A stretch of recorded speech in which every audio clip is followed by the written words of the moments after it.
Bonjour à tous, aujourd'hui je vous fais une vidéo un petit peu différente en mode freestyle. En fait, j'étais en train de faire des photos de couteaux pour publier sur Instagram et faire des miniatures de vidéos YouTube. Et je me suis dit pourquoi pas partager quelques conseils et astuces avec vous, ce qui vous permettrait d'améliorer vos photos de couteaux si vous voulez bien évidemment faire des photos de couteaux. Si jamais vous êtes actif sur des forums de couteaux, si jamais vous avez des comptes Instagram liés au couteau, si vous avez même une chaîne YouTube, vous avez dû vous rendre compte que faire des photos de couteau ça peut être très compliqué et cette vidéo pourra, je l'espère, vous aider. Alors la première chose, c'est qu'à mon avis, il ne faut pas spécialement un super appareil photo pour faire de jolies photos. Personnellement, j'utilise un Samsung Galaxy J7, donc vraiment entrée de gamme, et ça me permet de faire des photos tout à fait correctes. Je vous montre quelques exemples. Voilà, ça c'est des photos que j'ai prises avec mon Samsung. Alors, ok, elles sont un peu arrangées sur Photoshop. Je les ai détourées pour faire un fond, pour les mettre sur un fond différent. Mais globalement, le résultat est quand même plutôt propre. Et comme je suis pas non plus un pro de Photoshop, si la photo n'était pas correcte dès le départ, j'aurais rien pu en faire. Ça c'est pas moi, donc ça, voilà, des photos prises avec mon téléphone et également les photos de ces couteaux-là que vous devez sans doute reconnaître. J'ai fait une vidéo sur ces couteaux de Jacques Jobin. Si vous posez la question, ça c'est le livre d'exposition du fixe. Je vous mettrai des liens dans la description si ça vous intéresse. Bref, revenons à nos moutons. Alors la première chose qui vous sera vraiment indispensable, c'est de bricoler une boîte lumineuse comme ça. Je l'ai réalisé suite au conseil de Jim Cooper, qui est sans doute le photographe de couteaux le plus connu au monde. Voilà, je vous mettrai aussi des liens vers son site si ça vous intéresse. Et c'est le système qu'il utilise lui-même pour quand il part en voyage et qu'il n'est pas dans son studio avec tout son matériel qui prend beaucoup de place. Donc c'est simplement une sorte de boîte réalisée en carton plume. Alors vous pouvez utiliser absolument n'importe quoi à partir du moment où c'est suffisamment rigide et blanc de préférence, ce qui va vraiment venir diffuser la lumière partout sur le couteau.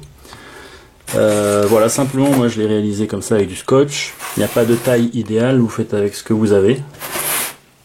Et par-dessus, j'ai scotché un sac de poubelle blanc qui va venir diffuser la lumière.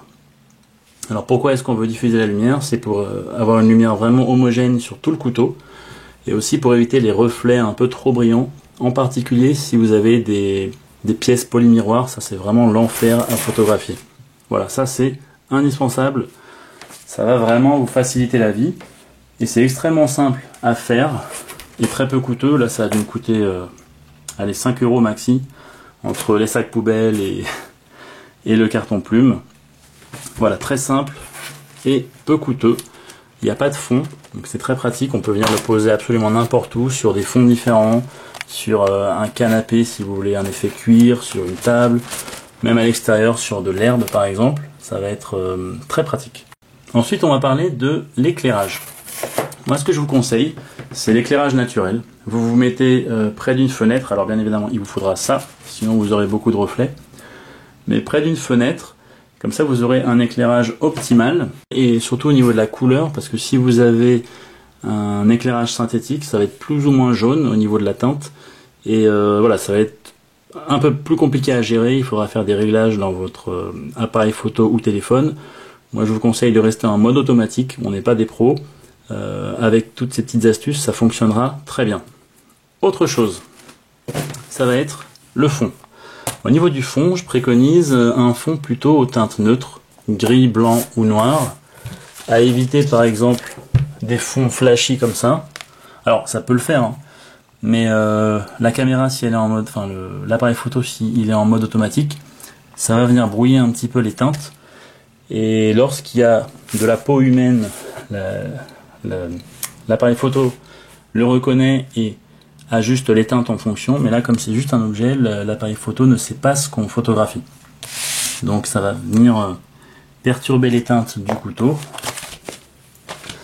Et ensuite je conseillerais pas un fond tout blanc non plus qui soit trop clair, puisque ça va venir foncer le couteau.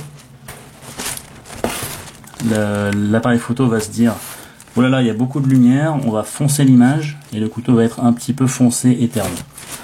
À l'inverse, on va pas mettre un fond tout noir non plus. Puisque là, l'appareil photo va se dire, oh là là, c'est très sombre, je vais éclaircir tout ça, et le couteau va être tout blanc, et on verra pas les détails comme ici à l'image. Donc moi, ce que je préconiserais dans l'idéal, c'est ce que j'utilise pour faire aussi mes vidéos, c'est un fond gris, ni trop foncé, ni trop clair. Je trouve que ça fait un éclairage assez homogène, après à adapter en fonction des couteaux. Si vous avez un couteau tout noir, avec beaucoup du damas et de l'ébène, et rien n'est brillant par exemple, il faut aller plutôt avec des fonds foncés. Si vous avez un couteau tout en métal, allez plutôt vers des fonds plutôt clairs. Voilà, c'est à vous de jouer ensuite en fonction du couteau et de ce que vous voulez comme rendu. Donc voilà, avec ça vous avez vraiment les idées principales. Je vais vous montrer un petit exemple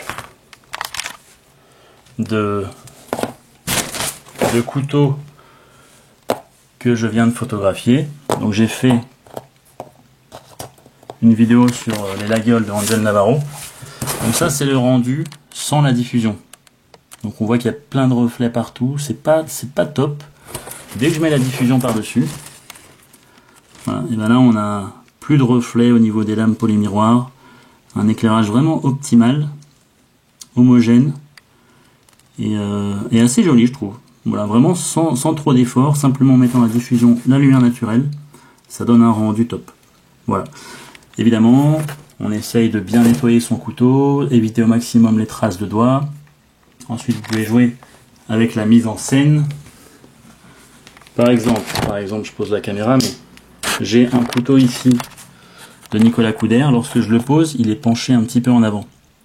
Donc moi, je voudrais qu'il soit penché plutôt comme ça. Vous pouvez bricoler des petits supports en caoutchouc comme ça. Voilà, pour le pencher, c'est pas bien à faire derrière la caméra, mais pour le pencher exactement comme vous voulez. Et comme ça, vous faites vos photos. Voilà, après c'est à vous de bricoler, de vous amuser avec les fonds différents, les mises en scène, les angles, etc. Voilà, j'espère que cette vidéo vous aura été utile. Si vous avez d'autres astuces, n'hésitez pas à les mettre en commentaire. Et je pense que ce sera utile pour tout le monde. Et puis sur ce, je vous dis à bientôt dans une prochaine vidéo. Ciao.